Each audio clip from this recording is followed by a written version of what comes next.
Hello YouTube, this is Little Geographer 2 and I'm the Caster 4's editor. Today I'm going to show you an intermediate tutorial on how to make a realistic muzzle flash from Garage Killing. Now I am using After Effects CS5, but you can do this on CS3 and 4 too. Here is what we're going to make.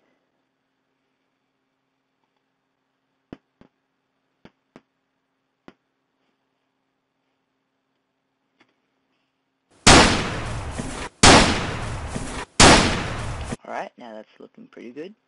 I've got to make a new project. No. Alright, so this is how After Effects should look. First off, you're going to want to put in your original footage. And hover it over the new composition bar button thingy.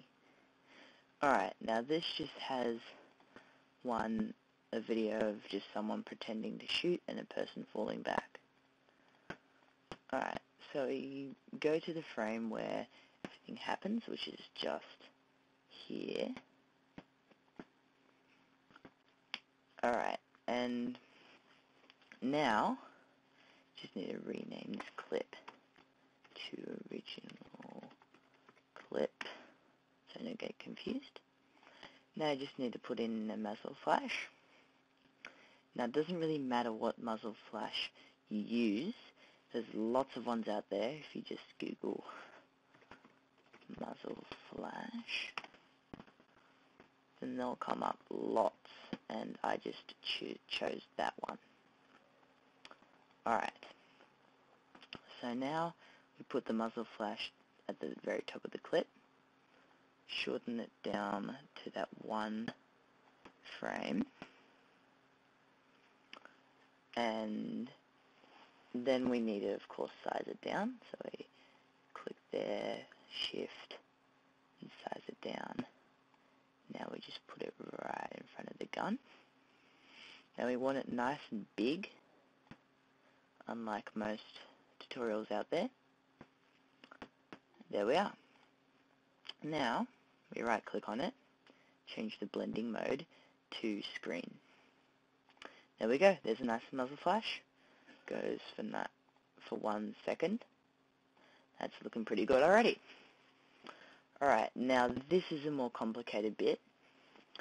You click on your original clip and Control D to duplicate it, and you want to rename this one Enviro Glow. Alright, now you shorten this down to 2 frames.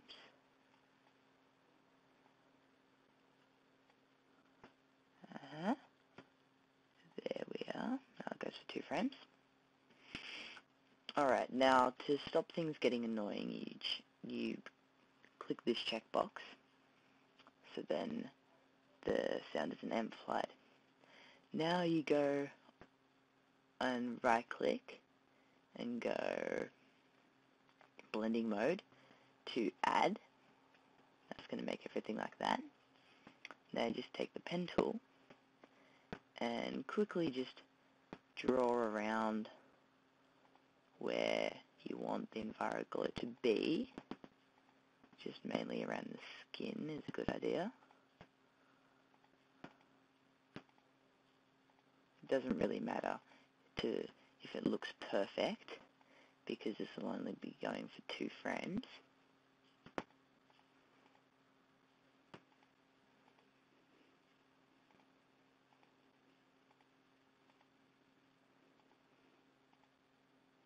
There we are. Now if we zoom out, that's looking pretty good. Oop, I just missed his legs. Gotta zoom in a bit, make it there, connect it on, hand tool, back there. Alright, there we are. Now we zoom back out to fit, and now we just need to do a few effects. Now what you can do is go down there and go into your masks, highlight all of them, every single one, and press the F for feather, and you've got this feather. Alright, it's a personal preference how much feather you want, but probably about 27 is looking pretty good. Let's have a look at that. Yeah, that's looking great. Nice glow sort of a thing to it. You can get fancy and add a glow, but I can't really be bothered because I think that looks great. Alright.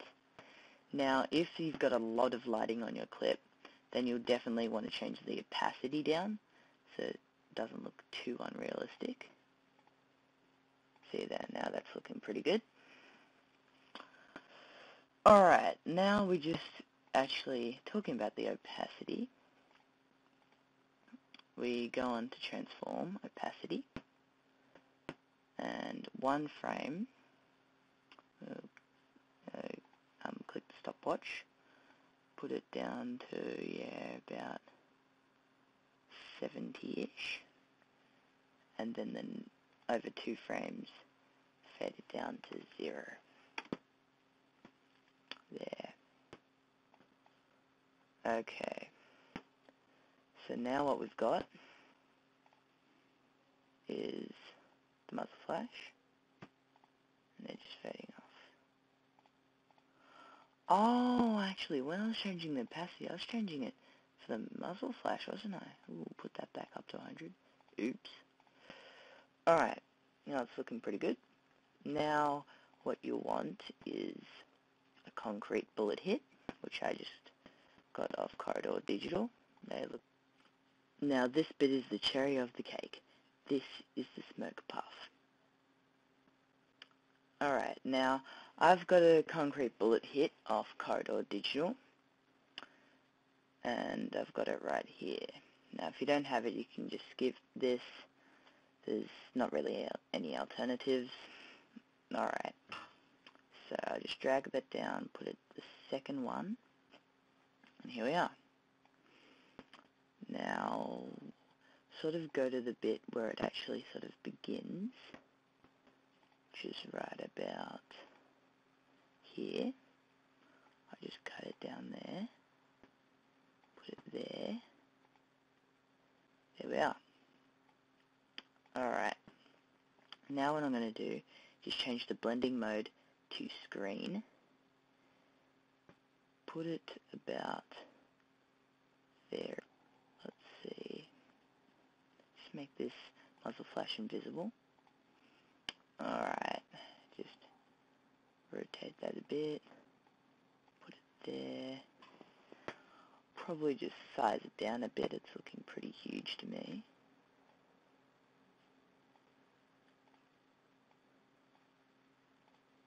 There we are. Alright, that's looking, in the right spot. Alright, now what I'm going to do, bring it down and get out the opacity. So I'm going to keyframe this, and at first I want it pretty subtle, maybe 60%. Alright, that's good. And then as it goes on, I probably want it to disappear about there. Put that down to 0. Alright, let's see how this looks. Alright, that's looking pretty good. I might even drag the keyframe over a little bit. There we are.